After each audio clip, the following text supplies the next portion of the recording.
Hello, everyone.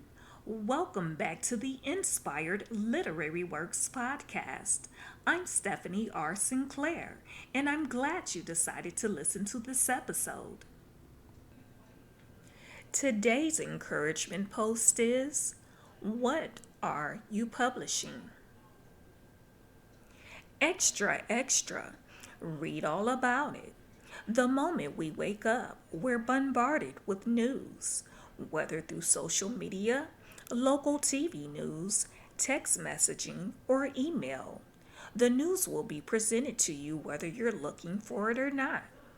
It seems like news circulates faster than the speed of light. When filtered to categories or subscribe to certain news channels, your inbox, phone, and news feed will fill up with a mixture of good news, bad news, and promotions. If you've signed up for newsletters, you'll find it's hard to skim through emails, especially if you have a busy schedule. The ability for news to circulate at a high speed reduces the need for news outlets to wait until newspapers are circulated through neighborhoods the traditional way. This convenience has been beneficial in terms of increasing awareness about elections, crimes, technological innovations, entertainment, healthcare, sports, and the retail industry. However, amid this circulation, gossip will infiltrate news and social media streams. Gossip spreads fast and can cause harm when done in a malicious way. When information is told confidentially, one person or individuals are expecting the other party to conceal the information, especially if the person whom the information is disclosed to pretends like they care or are concerned. Proverbs chapter 11, verse 13 says, A talebearer revealeth secrets, but he that is of a faithful spirit concealeth a matter.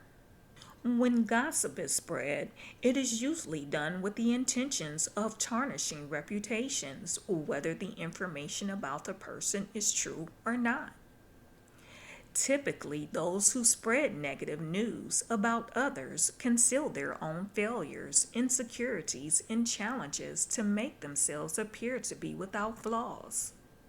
While we've all been guilty of telling information without valid proof, the ability to recognize this sin that possesses us is a positive start to overcome it.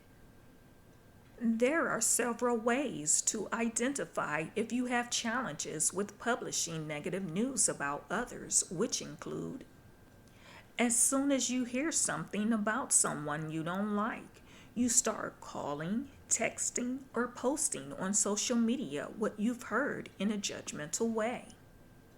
You share information that was told to you confidentially by someone who trusts you. You add lies to information that was told to you for the purpose of separating friends and relationships. You listen to gossip told to you about someone you know who thinks you're their friend, and you don't defend the person. And you join in the malicious conversation. You also don't inform the friend about what was said about them. Proverbs chapter 16, verse 28 says, A forward man soweth strife, and a whisperer separateth chief friends. This temptation can be hard to overcome, particularly with the way news about others is presented. It's easy to feed into information about others we don't like, especially if you've been waiting to hear that something's gone wrong in their life. James chapter 3 verses 3 through 8 says, Behold, we put bits in the horses' mouths, that they may obey us, and we turn about their whole body. Behold, also the ships, which though they be so great, and are driven of fierce winds, yet are they turned about with a very small helm, whithersoever the governor listeth. Even so, the tongue is a little member, and boasteth great things. Behold, how great a matter a little fire kindleth. And the tongue is a fire, a world of iniquity. So is the tongue among our members, that it defileth the whole body, and setteth on fire the course of nature, and it is set on fire of hell. For every kind of beast, and of birds, and of serpents, and of things in the sea, is tamed, and hath been tamed of mankind. But the tongue can no man tame. It is an unruly evil, full of deadly poison. When you're tempted to spread news about others, try to practice these behaviors. Galatians chapter 6 verse 1 says, Brethren, if a man be overtaken in a fault, ye which are spiritual, restore such a one in the spirit of meekness, considering thyself, lest thou also be tempted. This means remember how you felt when you were talked about, and think about how you will feel in the future when something goes wrong in your life. Do you like when people whom you have not shared your personal business to look at you disdainfully because they've heard truth or lies about you? Would you want someone to talk with you confidentially, pray for you sincerely, or talk about you maliciously? Start working on yourself personally to ask God to deliver you from the spirit of gossip. Be sincere when someone wants to talk to you about their life challenges, and do not disclose their personal business without their permission. Isaiah chapter 58 talks about a fast that the Lord chooses for us to practice. It's not one of competition as described in verse 4. Behold, ye fast for strife and debate, and to smite with the fist of wickedness. Ye shall not fast as ye do this day, to make your voice to be heard on high. However, the fast the Lord wants us to practice is not solely based on not eating food, but giving up the comforts of our lives to help someone else. He desires for us to do what is described in verse 6. Loose the bands of wickedness, undo the heavy burdens, let the oppressed go free, break every yoke, deal thy bread to the hungry, bring the poor that are cast out to thy house. When thou seest the naked, that thou cover him, and that thou hide not thyself from thine own flesh. The last directive is of particular importance because this instruction does not only mean covering someone's physical nakedness, but to cover them when they're experiencing situations that they are not proud of.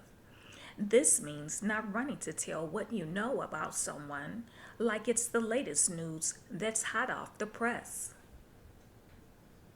In the New Testament, there are numerous accounts of how Jesus helped people with situations that society viewed as disgusting or intolerable.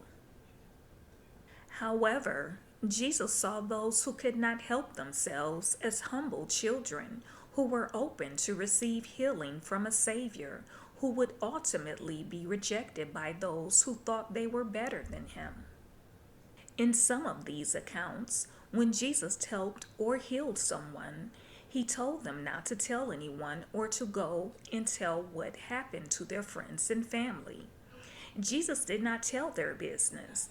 Whatever point he met them in their lives, he focused on the deliverance the person needed and told them to go and publish the news. If he brought up something about their past or living status, such as that described in John chapter 4, verse 17, regarding the woman who lived in Samaria who had 5 husbands, the conversation was between him and the other person, not the whole village. Jesus wanted her to tell others about her deliverance. Another account described how Jesus delivered a man who was possessed by approximately 2,000 demons.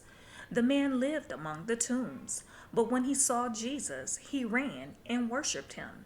See Mark chapter 5, verse 6. This man battled mental and spiritual illness that he could not get rid of on his own.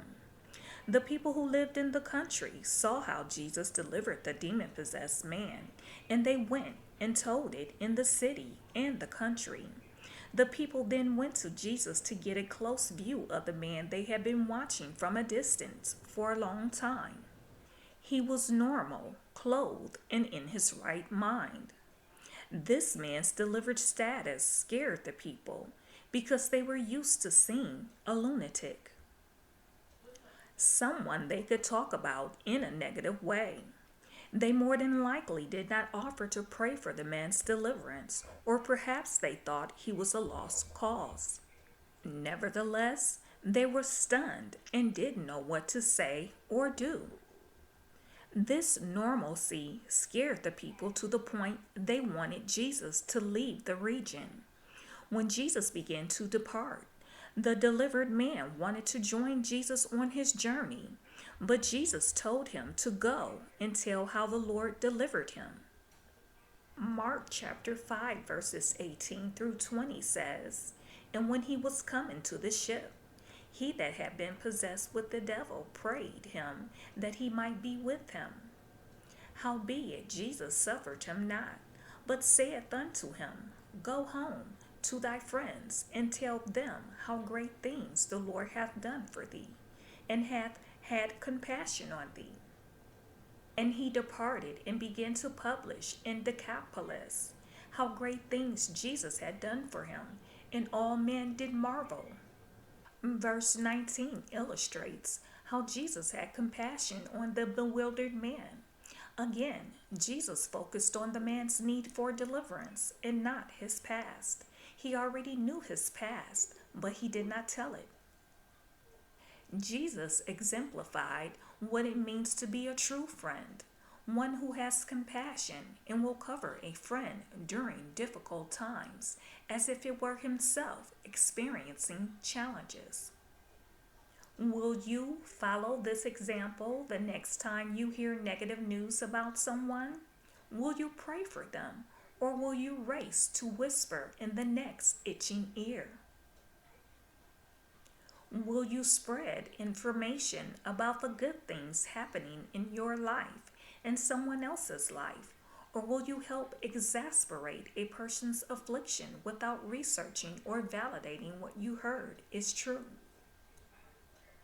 Will you jump on the next bandwagon to cast judgment on someone because it's not you who's going through what the person who's being talked about is experiencing?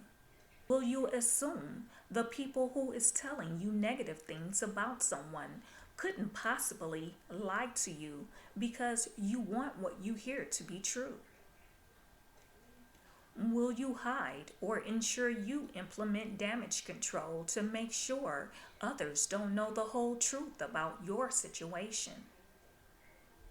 Publishing news is a good way to keep readers and viewers engaged with content. However, publishing with revengeful intent can cause harm. This is not to negate the importance of informing others about dangerous persons and situations we should be cautious of in order to live safely. Consider healthcare professionals. When these individuals start working in the healthcare industry, they must take HIPAA training and sign a document that essentially binds them to a covenant that they will not disclose a patient's information. Otherwise, harm can be done. However, those who are not medical professionals, oftentimes those who profess to be born again, feel it's okay to spread personal news without someone's consent. Sharing positive news can uplift, encourage, and boost self-esteem when done sincerely. If we all focus on working on our failures and shortcomings, we would consider ourselves a work in progress. It's easy to cast judgment on someone who is in the process of being delivered. The view is not a beautiful one. All of us want to be seen as having everything in our lives intact. However, There are times when the cares of life may have a profound effect on our mental status, physical appearance, and emotional well being. When you need deliverance, you need someone to meet you where you are, not where you were or where you will be in the future. It's ideal to be associated with someone who has it all together, someone who appears to be successful in every area of their life. However, it takes a strong, faithful friend, one who won't forsake you during challenges and be a fair weather friend, but will exhibit compassion and understanding like Jesus. Again, as admonished in Galatians chapter 6 verse 1, Brethren, if a man be overtaken in a fault, ye which are spiritual, restore such a one in the spirit of meekness, considering thyself, lest thou also be tempted. Let us exhibit patience, kindness, understanding, and compassion, and remember these verses. Philippians chapter 1 verse 6 says, being confident of this very thing, that he which hath begun a good work in you will perform it until the day of Jesus Christ. 2 Corinthians chapter 3 verse 18 says, but we all with open face, beholding as in a glass the glory of the Lord, are changed into the same image from glory to glory, even as by the Spirit of the Lord. 1 John chapter 3 verse 2 says, beloved, now are we the sons of God, and it doth not yet appear what we shall be, but we know that when he shall appear, we shall be like him, for we shall see him as he is. If you've been publishing news for the wrong reasons or listening to news because of an underlying desire for negative situations to happen in someone's life, work on making a change to spread news that will increase interest in someone's spiritual growth and other types of success. Stay positive and be blessed.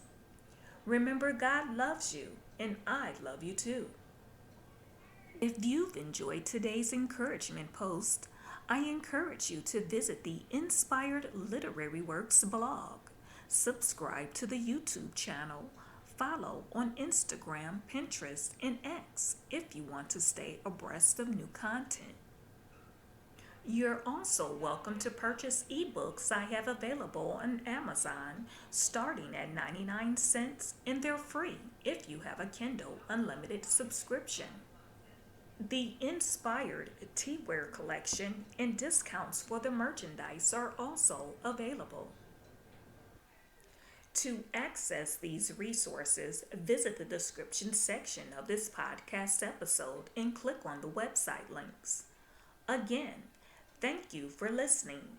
Until next time, rise above adversity and choose the option to live.